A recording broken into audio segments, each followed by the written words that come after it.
네, 모처럼 가족들이 한자리에 모인 추석인데 삶의 마지막 순간에도 홀로 죽음을 맞고 나중에야 이게 발견되는 경우도 있습니다. 이거를 이른바 고독사라고 합니다. 1인 가구가 늘면서 이런 고독사가 많아졌고 특히 이 가운데 장례를 치러줄 사람이 없는 무연고 사망 사례도 갈수록 많아지고 있습니다. 오늘 이 문제를 짚어보겠습니다.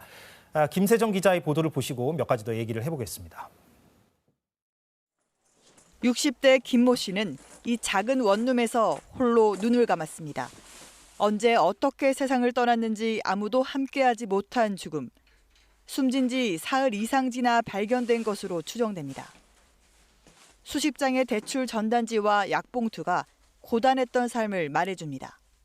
약이 되게 많다 보니까 좀 많이 그전에 좀 아프셨구나. 유품 정리사들에게 고독사한 고인의 흔적을 정리해달라는 의뢰는 꾸준히 늘고 있습니다. 집 계약서라든지 통장 이런 거는 한 번씩 요청하는 경우가 있습니다. 어떻게 살아오셨는지 가늠이 되는 경우가 많습니다. 좀 힘들게 살았던 그런 게 느껴지면은 좀 마음이 많이 안 됐죠. 연고가 아예 파악되지 않거나 가족이 있더라도 시신 인수 요청에 답이 없으면 무연고자로 처리됩니다. 외롭고 힘들었을 삶의 무게를 내려놓고 영원히 가시는 길이 아쉬워 이렇게 술 한 잔 올려드렸습니다. 무연고 사망자들을 위한 공영장례식. 요양병원에서 홀로 삶을 마감한 70대 이모 씨와 고시원에서 지내다 암으로 세상을 떠난 50대 박모 씨의 마지막 가는 길입니다. 못다 이룬 꿈들, 살아오면서 서운했던 모든 일들 함께 내려놓으시고 이제는 편히 안녕히 가십시오. 지자체가 주민등록상 가족의 흔적을 찾았지만 모두 시신 인수를 거부해 공영장례를 치르게 된 겁니다. 무연고 사망자 수는 지난해 기준 3,600명을 넘습니다.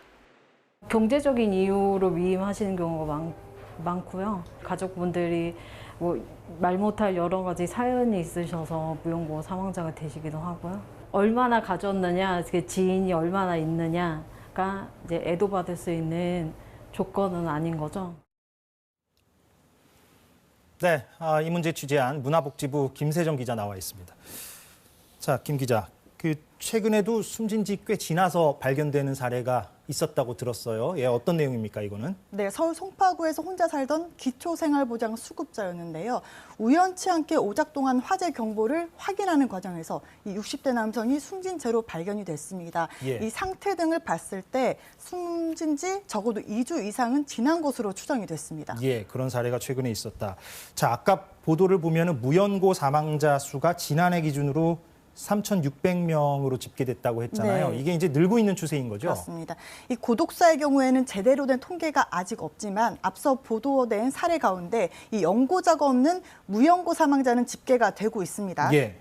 이 무연고 사망자는 10년 새에 5배 넘게 늘었고 올해는 상반기에 이미 2,300명을 넘었습니다. 하루에 약 13명의 무연고 사망자가 나오고 있는 겁니다. 이 연령별로는 60대 이상이 10명 가운데 7명을 차지할 만큼 대다수였고 예. 성별로는 남성이 여성보다 3.6배 더 많았습니다. 예, 그렇군요. 아까 사례들을 보니까 이게 결국에는 빈곤 문제, 복지 문제와 직결되는 거 아니겠어요? 예, 어떻습니까? 네, 이 유품 정리사나 제가 만난 장례 지도사분들이 말씀하시는 게 이 고독사한 분들의 상당수가 건강 악화 그리고 경제적 그늘이라는 공통점을 갖고 있다고 얘기를 했습니다. 이 관련한 연구도 있는데요. 예. 고령층은 만성 질환과 이러한 신체 질병으로 인한 스트레스, 사별, 경제적 빈곤이 주된 위험 요인이었고요. 중장년층은 실직과 은퇴, 또 이로 인한 생활고나 우울감, 이혼 등으로 인한 가족관계 단절이 주된 이유로 꼽혔습니다. 이런 고독사라든가 이제 무연고 사망이 문제가 되는 거는 아무래도 이제 노년층의 어떤 삶의 질의 문제, 사회적 기본권의 문제이기 때문에 우리가 그 심각성을 얘기하는 거 아니겠습니까? 그런데 네. 이제 우리 사회가 이미 고령 사회로 진입한 상태고 그러면은 노년층 가운데 홀로 사는 가구의 비중 이것도 이제 늘고 있는 거죠? 어떻습니까, 네. 이 부분은? 이 고령층 1인 가구일수록 사회 경제적 활동 영역이 좁아지는 데다 이 위급한 상황일 때 도움을 즉시 받을 수 있는 확률이 좀 받지 못할 가능성이 높습니다. 예. 이 고령층의 1인 가구는 지난해 182만 4천여 가구인데 증가 속도가 정말 빠릅니다. 이 줄곧 전년 대비 5에서 6% 수준으로 증가하다 지난해는 9.9%로 가파르게 상승했습니다. 네, 그래프가 보여주고 있네요. 자, 고독사 관련법이 이미 그래서 만들어졌다고 들었는데 어떤 세부적인 구체적인 내용들이 좀 나와 있습니까? 어떻습니까? 네, 지난해 4월에 고독사 예방법이 시행된 이후에 관련 실태조사가 지금 처음으로 진행 중이고요. 예. 올해 말에는 고독사 예방 기본 계획이 발표될 예정입니다. 그런데 단순히 이 사망 통계만을 내는 건 큰 의미는 없는 것 같고요. 고독사의 근본 원인인 이 고립으로 생기는 문제들을 복지 정책이 어떻게 녹여내는가가 중요할 텐데요.